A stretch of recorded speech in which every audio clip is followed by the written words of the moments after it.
Shalom, shalom, que la paix et la grâce de notre Seigneur Jésus vous soient renouvelées.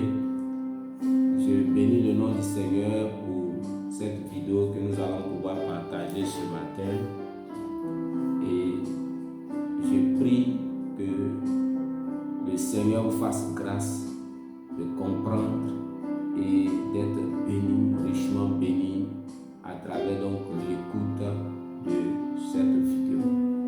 Alors ce matin, je voudrais vous inviter à prendre votre Bible, à suivre avec moi Matthieu chapitre 4. Matthieu chapitre 4 à partir du verset 2. Il est dit, le tentateur s'étant approché, lui dit, si tu es le Fils de Dieu, ordonne que ces pierres deviennent des pains. Jésus répondit, il est écrit. J'aimerais que vous notez bien le il est écrit. L'homme ne vivra pas seulement de pain, mais de toute parole qui sort de la bouche de Dieu. Alléluia. Ce matin, je voudrais donc que nous réfléchissions ensemble sur ce que Jésus a répondu à cette tentation du diable. L'homme ne vivra pas seulement de pain, mais de toute parole qui sort de la bouche de Dieu. Bien-aimé, Jésus venait d'achever 40 jours de jeûne lorsque Satan lui fit la proposition, la suggestion, donc de transformer les cailloux qui étaient autour de lui en pain et de manger. La Bible dit, il eut faim. Donc on ne parle pas du côté surnaturel de Christ. On parle de son corps. On parle de ses besoins biologiques. Son corps avait besoin de nourriture ce jour-là. Et la proposition de Satan était logique dans ce sens où Jésus se trouvait dans le désert. Et il venait donc de passer 40 jours de jeûne. Et quand nous jeûnons, quand nous achevons un jeûne, le premier désir de notre corps, c'est de consommer de la nourriture, de boire de l'eau. Donc, plusieurs même après les jeûnes ont tendance à se précipiter sur la nourriture. Mais Jésus s'est retenu. Et il se trouve que dans ce lieu désert, il n'y avait pas de nourriture. Il n'avait pas non plus laissé de commission à ses disciples. On ne le voit pas dans ce passage. Pour leur dire au bout de 40 jours, apportez-moi de quoi manger. Donc, il n'y avait rien autour de lui. Il n'y avait pas de nourriture du tout. Donc, la proposition de Satan était logique. Mais Jésus va répondre en disant, il est écrit. Bien-aimé, qu'est-ce qui est écrit?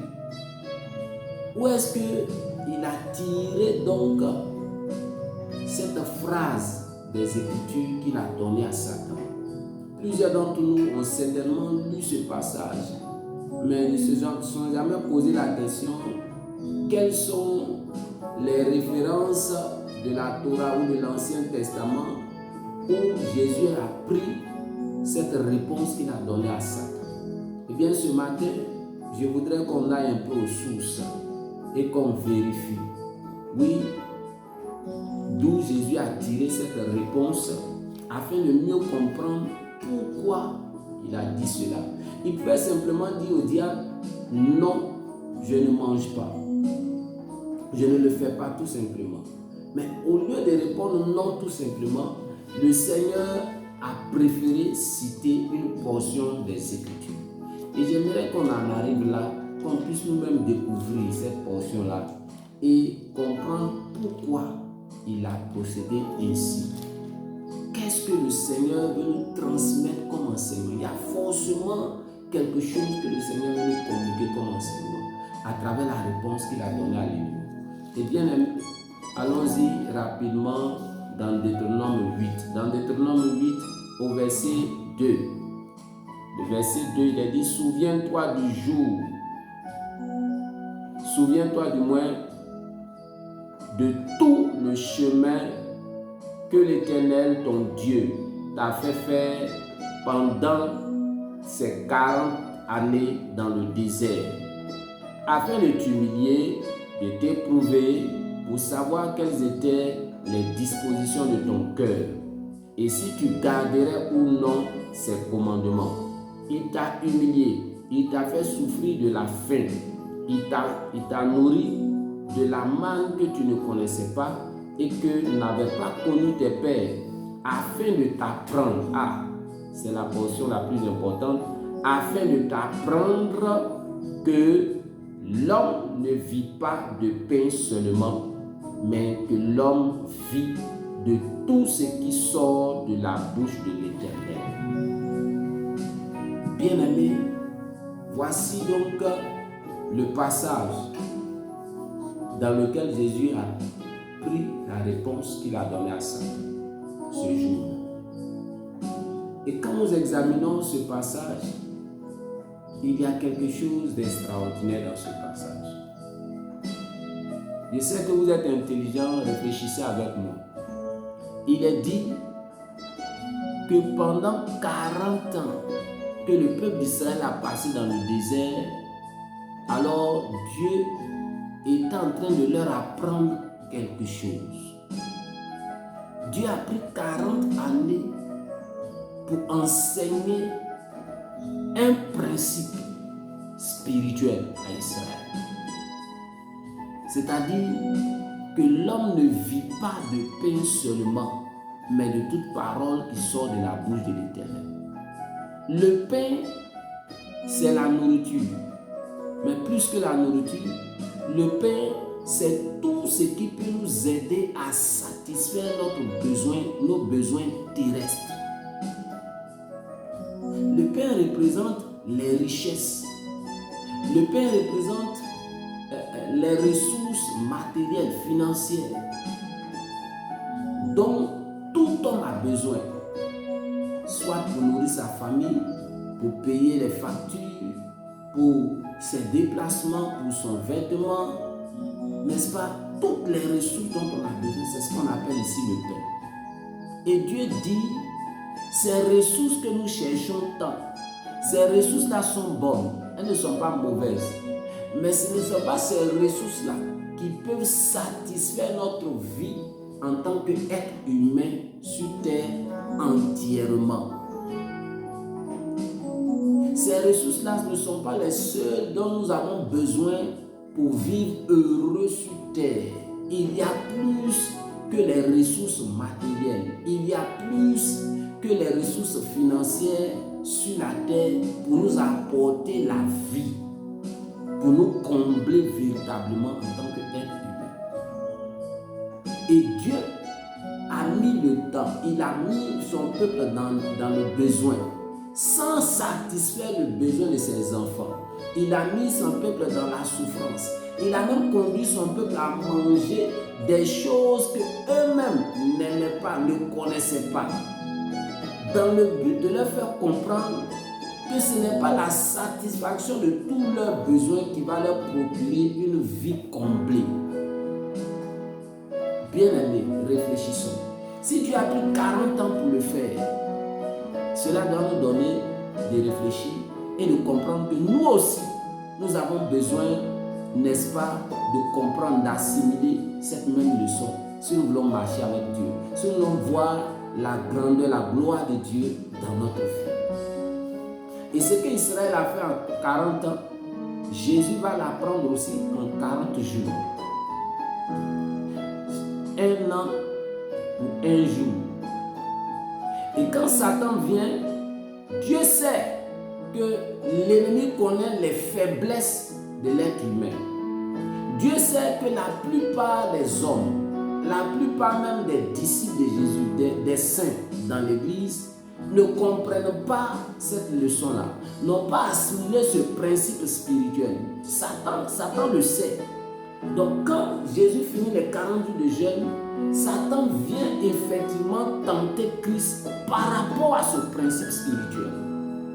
pas par rapport à autre chose.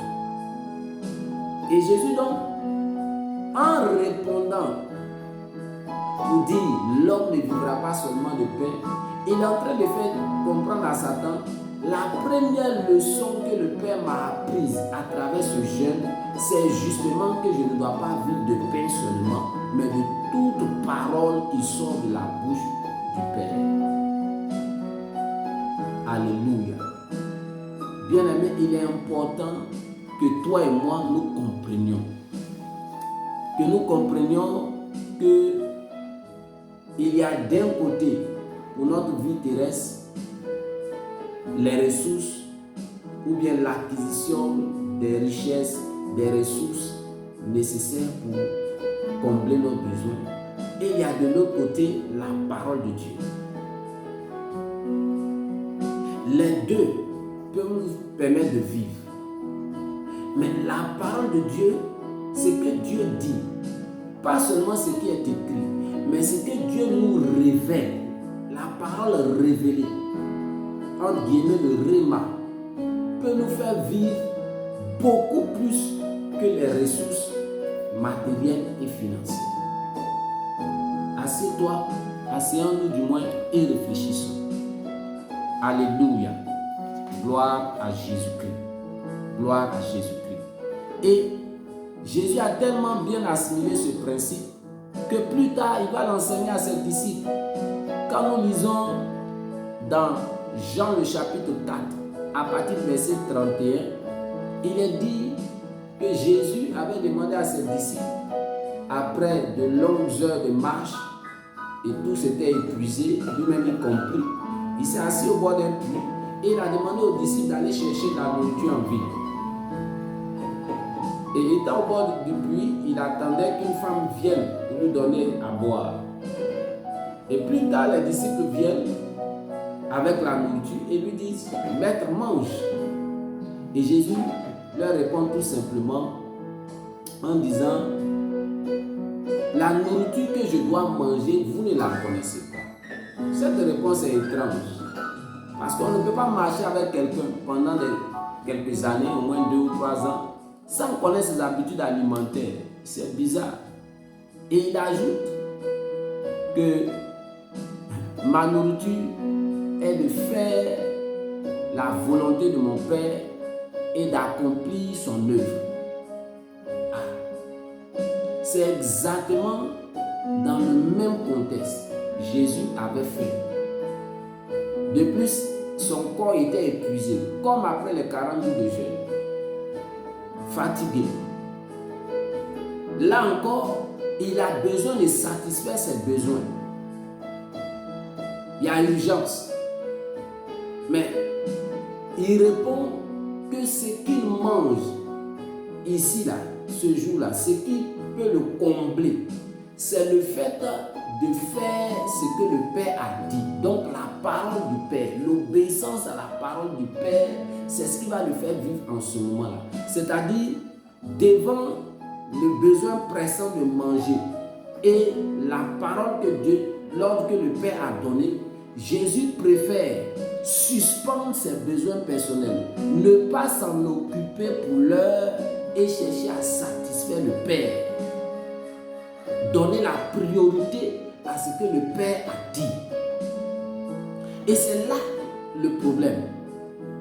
Quand nous avons des besoins, quand nous sommes accablés par des soucis, par des difficultés, lorsque nous devons satisfaire des besoins, il nous arrive que Dieu nous parle. Il y a des choses que Dieu nous demande de faire. Est-ce que nous sommes capables de ne pas considérer, de ne pas privilégier nos besoins, de ne pas donner la priorité à nos intérêts personnels, nos intérêts même humains, charnels, terrestres, pour nous focaliser sur ce que le Père dit?